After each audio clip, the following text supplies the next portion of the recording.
예, 저희 오늘 2021년도 기속 종합소득세 실무 강의 진행하도록 하겠습니다. 먼저 첫 시간에는 개정세법을 좀 볼 텐데요. 이 개정세법 부분은 두 파트로 이루어졌어요. 뭐냐면 하나는 2020년도 말에 개정된 것. 그래서 2020년도 말에 개정이 돼서 21년도에 반영되는 게 있고요. 자, 그 다음에 2021년도 말, 그러니까 얼마 전에 개정이 됐는데 21년도 말에 개정된 거는 대부분 2022년부터 적용이 돼요. 그런데 그 중에 일부가 소급 적용되는 게 있어요. 그런 거 위주로 좀 설명을 드린다. 이렇게 좀 봐주시면 좋겠고요. 자, 21페이지에 보시면 개정세법부터 좀 보도록 하겠습니다. 제가 오늘 강의 전반적으로 설명드릴 때 근로소득과 관련된 건 가급적인 설명을 생략할 거예요. 근로소득과 관련된 거는 연말정산책, 포인트 연말정산이나 아니면 갖고 계신 연말정산책을 통해서 좀 봐주시면 좋겠습니다.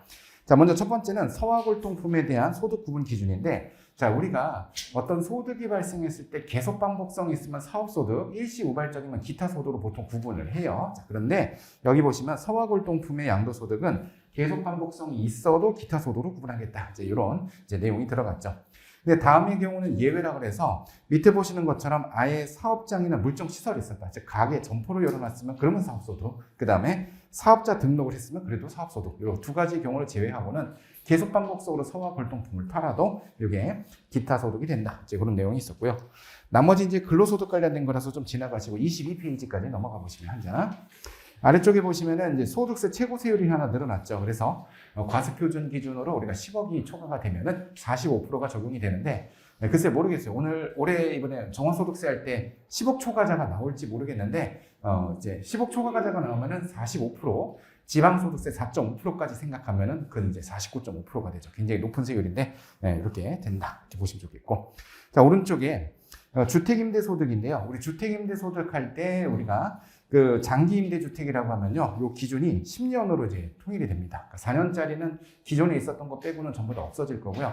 8년이었던 것도 10년으로 연장이 돼서 이제 주택임대소득은 10년간 임대를 해야만 적용이 되는 그런 구조로 좀 생각을 해보시면 좋겠고요. 자, 조금 지나가시고 24페이지 아래쪽에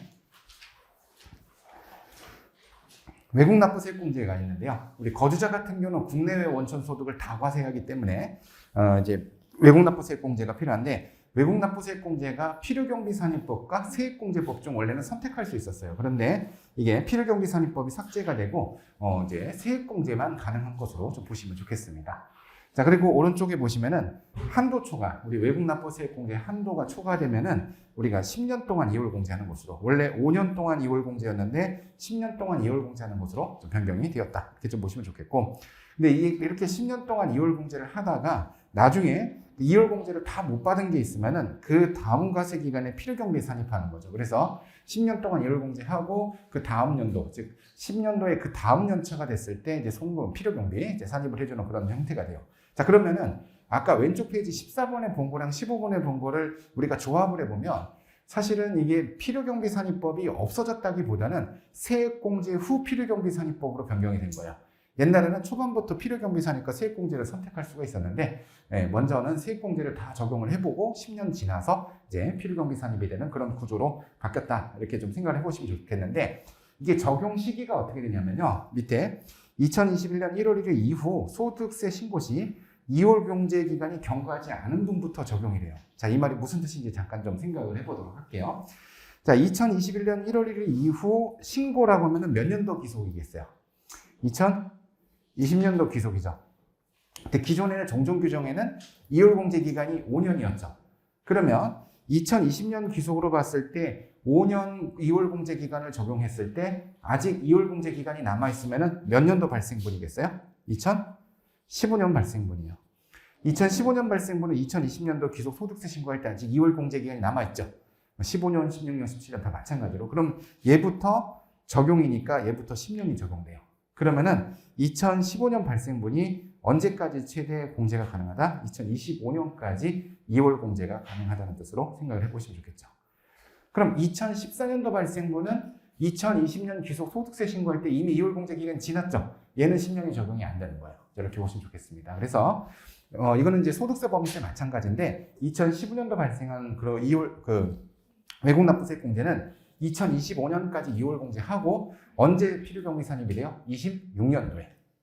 25년도까지 세액공제 영상 남았다라고 하면은 그때 26년도에 필요경비 또는 송금산입이 된다. 여기까지 알아두시면 좋겠습니다. 자, 그 다음 밑에 아래쪽에 보시면 이제 18번에 월세 세액공제인데요. 우리 월세 세액공제는 세액공제율이 12%짜리가 있고 10%짜리가 있어요. 자, 어떻게 되냐면 현재 6천만 원을 기준으로 했을 때 6천만 원 이하자는 이제 10%가 적용이 되고 그 다음에 이제 12%가 적용되는 그 지점이 있었는데 그게 원래 4천만 원 이하자였는데 4,500만 원 이하자로 이제 개정이 된 거죠. 그래서 조금 더 그 넓은 범위까지 4,500까지도 12%가 적용이 된다. 이번에 연말정산할 때 적용하시면 좋겠고요.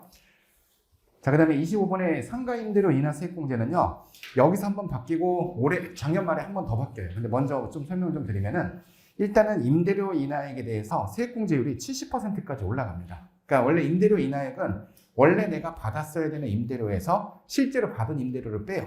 그러니까 원래 임대료가 월 100이었으면 1년 동안 1200을 원래 받았었어야 되죠.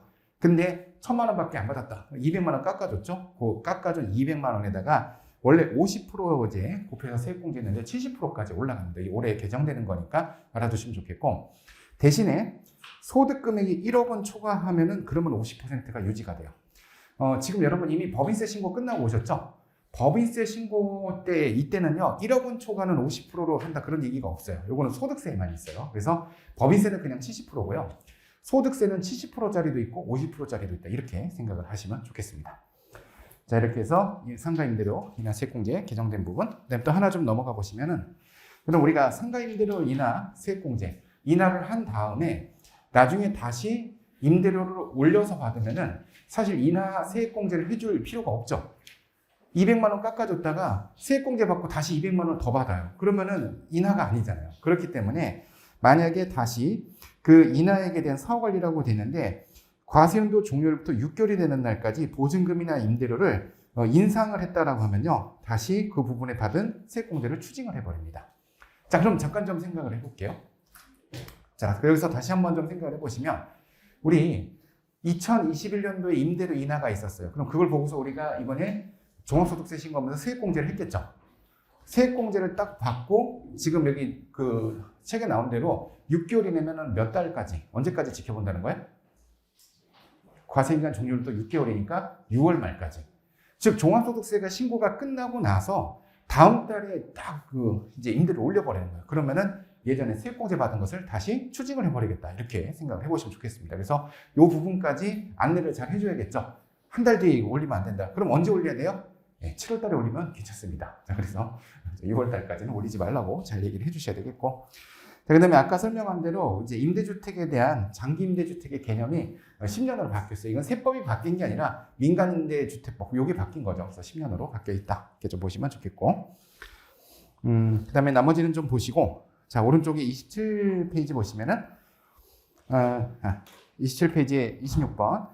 중소기업 특별세 감면 대상 업종이 좀 추가가 됐습니다. 1번과 2번. 그래서 1번도 추가되고 2번도 추가되는데, 2번 이제 렌트카 업종이고, 자, 1번은 뭐냐면, 통관대리 및 관련 서비스업이라는 거는 우리가 한국표준산업분류 보면은 관세 사업이에요, 관세 사업. 여러분, 우리 변호사나 회계사 또 세무사 이런 전문 자격사는 원래 중소기업 특별세 까면 안 되죠. 근데 유일하게 되는 게 관세 사업이 이제 된다. 여기까지 알아두시면 좋겠죠. 자, 근데 이 관세 사업은 올해 개정된 거긴 한데 좀 특이하게 이건 2019년부터 적용을 한다고 돼 있어요. 2019년부터. 그러면은 이미 2019년 지나갔잖아요. 그럼 어떻게 하느냐? 이거를 이제 경정 청구가 가능할 것으로 생각이 됩니다. 그래서 관세 사업은 정말로 특이하게 법이 이번에 생겼는데 2019년부터 적용한다는 그런 내용이 좀 들어있고, 대신에 요 관세 사업 있죠? 요 관세 사업은 감면율을 절반만 적용합니다. 감면율을 50% 절반만 적용한다는 것도 알아두시면 좋겠습니다. 그러니까 20% 감면 대상이면은 이제 10%만 적용하고 이렇게 되는 거죠. 자, 그런 것들 보시면 좋겠고. 자, 그 다음에 밑에 고령자 고용증대세액공제 우대죠. 그래서 우리 보면은 청년은 1100을 적용받고 청년 외에는 700을 세액공제를 하죠. 그런데 그 1100을 적용받는 그 고령자의 60세 이상자가 추가가 됩니다. 그래서 60세 이상, 근로계약 체결일 현재 60세 이상인 사람은 수도권 기준으로 1100을 적용받는 거죠. 원래 700을 적용받았었는데 그런 정도 좀 보시면 좋겠고. 자, 그 다음에 29번에 보면 고용증대세액공제, 이 부분이 올해도 상당히 좀 어려웠었는데 법인세 신고하면서 뭐냐면 2020년도에 고용이 감소가 돼도 추징은 안 했어요. 추징을 안 하고 21년도에 다시 2018년도나 19년도 수준으로 고용을 유지하면은 2000년도 세액공제도 해주고, 그 다음에 거기에 따른 이제 추징도 이제 면제를 해주는 그런 형태로 좀 가고 있습니다. 그래서 사후관리가 2020년 적용하자고 1년 유예되고 2021년이 되었다. 자, 이 부분도 좀 어려운 부분 중에 하나고, 자, 30번 있는데요. 원래 조세특례제한법의 세액공제는요, 2월 공제 기간이 기존에는 5년, 7년, 10년 있었어요. 대부분은 5년이긴 했는데, 요거를 싹 다 폐지하고 10년으로 확대가 됐습니다. 10년으로 확대가 됐는데, 지금 밑에 보시면 적용 시기에 뭐라고 되어 있냐면, 2021년 1월 1일 이후 과세표준 신고 시 2월 기간이 경과하지 않은 분부터라고 적용이 돼 있어요. 그러면 아까 제가 외국납부세액공제에 설명했듯이 몇 년부터? 2015년도부터 이제 10년이 적용된다 이렇게 볼 수가 있겠죠? 근데 이게 지금 논란이 좀 돼요. 뭐냐면, 작년도 국세청에서 나온 이제 개정세법 해설책자에 보면은 적용 시기가 지금 제가 써놓은 것처럼 돼 있었어요. 2021년 1월 1일 이후 과세표준 시 신고 시 2월 기간 경과하지 않은 부터라고 돼 있었는데, 국세청 책자에 그렇게 나오고 나서 작년에 나온 법인세 책의 대부분 2021년 1월 1일 이후 신고분부터라고 돼 있어요. 그러면 신고분부터 10년이 적용된다는 얘기는 몇 년도부터 된다는 거예요? 2020년도부터 10년이 적용된다는 얘기죠. 이 얘기가 지금 논란이 좀 되고 있습니다. 왜 논란이 되고 있냐면 이렇게 돼요. 작년에 국세청 책자는 그렇게 돼 있었고, 김태원 세무사가 쓴 책도 이렇게 썼어요. 저 빼고 모든 법인세 책 쓰신 분은 이렇게 썼어요. 그리고 논란이 가장 크게 된 게, 제가 이 부분을 좀 명확히 하려고 저희 거래처들 사료를 가져와서 예규를 신청했거든요. 국세청에 예규를 신청했더니 이건 예규를 신청할 필요가 없대요. 무조건 이게 맞대는 거예요. 국세청 법령해석과에서, 예규해석과에서. 그래서 저보고 그냥 취하 신청을 하라고 하더라고요. 아니다, 이게 지금 논란이 되고 있다. 책들마다 지금 다 다르게 나오고 나만 지금 바보되게 생겼다. 나만 이렇게 책을 썼는데 국세청 책 믿고. 근데 여러분, 이 법인세라든지 모든 조세특례법이나 이런 데는요, 기획재정부의 그 조문을 담당하는 사람이 있어요. 그래서 내부적으로 그 전화번호 알려주고 이 사람 통화해봐라. 이 법조문 담당하는 사람이 이제 내 생각이 맞다는 거예요. 세무사님 생각이 맞다고. 이거 얘기할 필요 없다고. 너무 명확하다고 이렇게 얘기를 하는 거예요. 그 담당자랑 통화를 했거든요. 그래서 알겠다. 그러면은 뭐 이렇게 나만 맞는 걸로 생각을 하고 예규를 취하를 신청을 했거든요.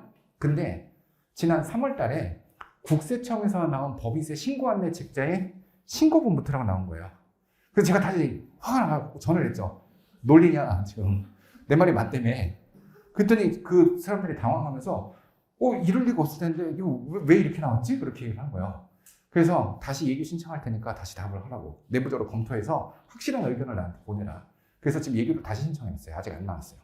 근데 지금 이게 국세청에서 발간하는 책자에도 이게 2015년도부터인지 신고분부터면 몇 년부터 10년이 적용돼요. 2020년부터인지 이게 지금 국세청에서 발간한 책자에서도 헷갈리고요. 그냥 책을 내시는 법인세 책이나 소득세 책을 내는 사람 중에는 저만 이렇게 내고 있어요. 나머지 다 이렇게 내고 있어요. 지금 의견이 이제 통일이 안 되고 있어요. 그래서 좀 기다려 보시고, 요게 예규가 회신이 나오면은 이런 거는 어디서 보시면 돼요? 김태원 세무사의 유튜브 구독자 손 들고 유튜브. 아직도 구독을 안 하신 분이 있다요. 쉬는 시간에 빨리 구독하세요. 김태원 세무사 유튜브가 얼마 전에 구독자 10,000명을 돌파했습니다. 네, 11,000명이에요, 11,000명. 네. 그래서 제가 유튜브 올리면 사람들이 많이 봐주시고, 월에 수익이 무려 한 3만 원 정도 나오고 있어요. 100만 돼야지 이게 좀 되는 거지. 100만 오시면. 이제 유튜브로는 수익은 안 납니다. 그냥 지식을 널리 이렇게 전파하기 위해서 하는 거니까 구독해주세요. 어쨌든 이게 지금 이제 논란이 되고 있어서 제가 예규를 한번 넣었다가 뺐다가 다시 지금 넣어놓은 상태예요. 어쨌든 그렇게 좀 보시면 좋겠고.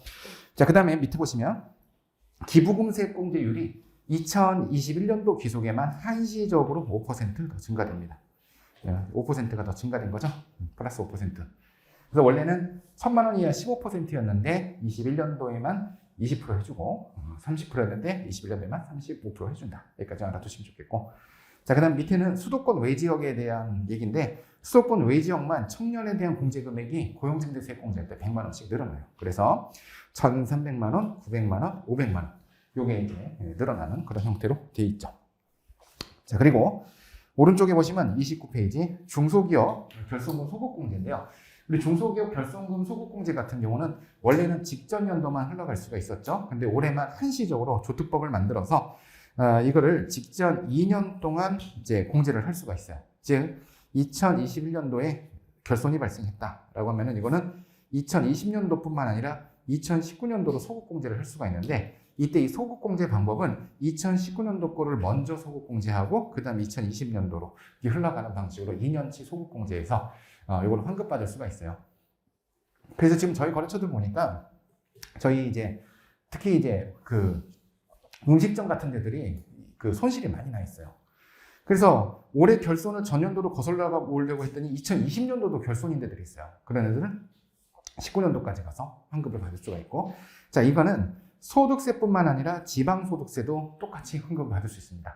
그래서 혹시 여러분 3월 달에 법인세 소급공제 특례 적용받으신 분들은 법인 지방소득세도 소급공제 특례를 받으셔야 돼요. 마찬가지로 이번에 소득세를 이제 환급 특례를 받았다 그러면은 지방소득세도 똑같이 환급을 받는다, 이렇게 좀 보시면 좋겠습니다. 자, 그리고 4번에 착한 임대인 세액공제, 임대료 인하 세액공제가 좀 변경이 되는데요. 어떤 부분이냐면 기존에는 그 2020년 1월 31일 이전부터 계속해서 임차하여 영업 목적으로 사용 중인 자라고 돼 있었어요. 근데 그게 2021년 6월 30일 이전부터 계속 임차하여 영업 목적으로 사용 중인 자로 변경이 됩니다. 이게 어떤 의미가 있냐면 종전 규정 잠깐 보세요. 종전 규정에 보면 2020년 1월 31일 이전부터 계속해서 영업 목적으로 써야 되죠. 그 말은 2020년 1월 31일 이후에 신규로 들어온 임차자는 깎아줘도 세액공제가 안 되는 거예요. 그러니까 그 신규 임차자, 임차인이 바뀌었다라고 하면 이 사람들은 임대료 인하 세액공제 혜택을 못 받는 그런 문제가 있어서 지금 이렇게 변경이 됐다는 얘기는 비교적 최근에 새로 들어온 신규 임차자도 인하를 해줬을 때 세액공제가 된다. 여기까지 이해되셨죠? 이런 개념이고요. 자, 그 다음에 기본적으로 적용기한 자체가 2022년까지 연장이 돼요. 그래서 원래는 21년도에 끝나는 거였는데 올해까지도 계속 임대료 인하 세액공제 혜택이 들어간다, 이렇게 보시면 좋겠어요. 자, 그리고 또 하나 개정된 부분이 뭐냐면 폐업자가 있어요. 자, 건물주가 있고 임차인이 있는데 임차인이 코로나 때문에 너무 힘들어서 버티다 못해서 폐업 신고를 해버립니다. 폐업 신고를 하면은 폐업했으니까 임대료 안 내요? 임대차 계약 기간이 남아있으면 폐업을 해도 계속 내야 되겠죠. 그러니까 이제 건물주가 사정도 딱 하고 안 됐으니까 임차인이 새로 들어와야지만 이제 자기가 나빠질 수 있는 거잖아요. 그래서 남은 기간 동안 임대료를 반값만 받겠다라고 했는데 문제는 이 요건 자체가 영업 목적으로 사용 중이다, 이렇게 요건에 돼 있다 보니까 폐업한 사업자에는 깎아줘도 세액공제가 안 되는 문제가 있었어요. 근데 오히려 폐업한 사업자면 더 깎아줄 필요가 있겠죠. 그래서 밑에 2번이 신설이 된 겁니다. 뭐냐면 임대차 계약 종료 전에 이미 아까 위에 있었던 요건은 전부 다 갖추고 현재 폐업을 했다라고 해도 그때도 이제 임대료 인하 세액공제가 적용이 가능하도록. 그래서 종전 규정은 폐업을 했을 때는 임대료 인하 세액공제가 안 됐었어요. 영업 목적으로 사용 중이 아니었으니까. 근데 올해부터는 21년도에 소급 적용되는 건데 폐업자도 이제 거기 관련해서 이제 임대료 인하 세액공제 혜택이 이제 들어갈 수 있다. 여기까지 봐주시면 좋겠습니다. 이렇게 해서 개정세법을 좀 살펴봤습니다.